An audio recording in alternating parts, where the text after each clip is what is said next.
Welcome to Connect 4. Today we're discussing advanced strategy.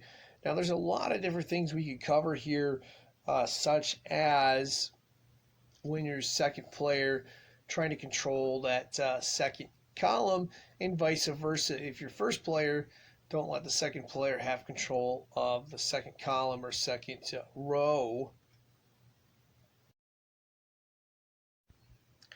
And then, of course, there's the valuation angle where spots in the middle are typically worth more because, number one, we can make four in a row many more different ways through those spots, as well as if we have a piece in place, our opponent cannot make four in a row through those spots.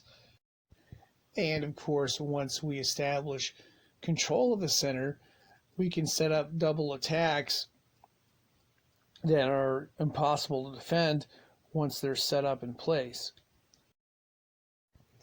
The primary focus today, though, is going to be on the concept of forced moves. Now, the trick is to force an opponent into a bad move for them, and then another bad move, and then try to get four in a row by doing that. Now, of course, you could force them into certain moves that might be good for them. That's what we want to try to avoid. So we want to try to force our opponents into bad moves for them where we can build and then maybe eventually find a four in a row that they can't defend. So let's go ahead and get started here. This game right here is an example of good forced moves and bad forced moves. It's going to start out with a bad forced move by yellow, which actually forces yellow to block on the left side. Now red can force a move and then force another move, and then that sets up this open-ended three in a row, which is unstoppable, and red ends up winning the game right there. This game right here is a great example of how to use forced moves to win. We're going to start with this move right here, which is going to force yellow to move right here. And that's also going to force red to move. But after red moves, it's going to force yellow to block. And then we are able to seal off this angle right here for a very nice win. For the rest of this, we're going to focus on puzzles of 5 moves. Some of them are forced. What we're going to do is we're going to start out as red and drop right there. We, of course, need to block. That forces a move of yellow right there. Now what we're going to do is we're going to play this spot right here as red. We're actually blocking. And we are going to finish it off with this spot right here.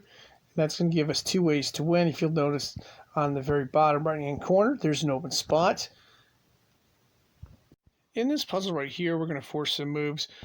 Starting right here. Now, yellow cannot go over top of us, so it's going to have to block that angle right there, which allows us to go here. Now, the reason for that was there was a diagonal. Yellow has to block a 4 in a row spot there. Now we're going to force yellow to block again. We block, and now yellow blocks, and then that opens up the door for the win. Playing here is red. We're going to force yellow to go on top. We're going to do the same thing again right here. And then we're going to force yellow to move to the right. And from there on, we'll be able to have 3 in a row from left to right. And there's nothing yellow can do to stop it. And that will solve this puzzle right here.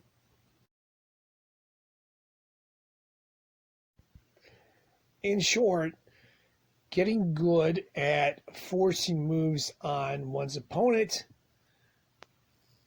is going to greatly improve one's chances of winning.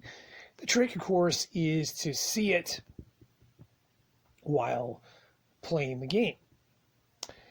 And of course, that is going to wrap this up. As always, for more tips on this game, one can either check out the link in the description below or check out the link in the comment section. There's a playlist on this channel with all kinds of tips. Anyway, that's going to wrap it up. Thanks for watching and good luck.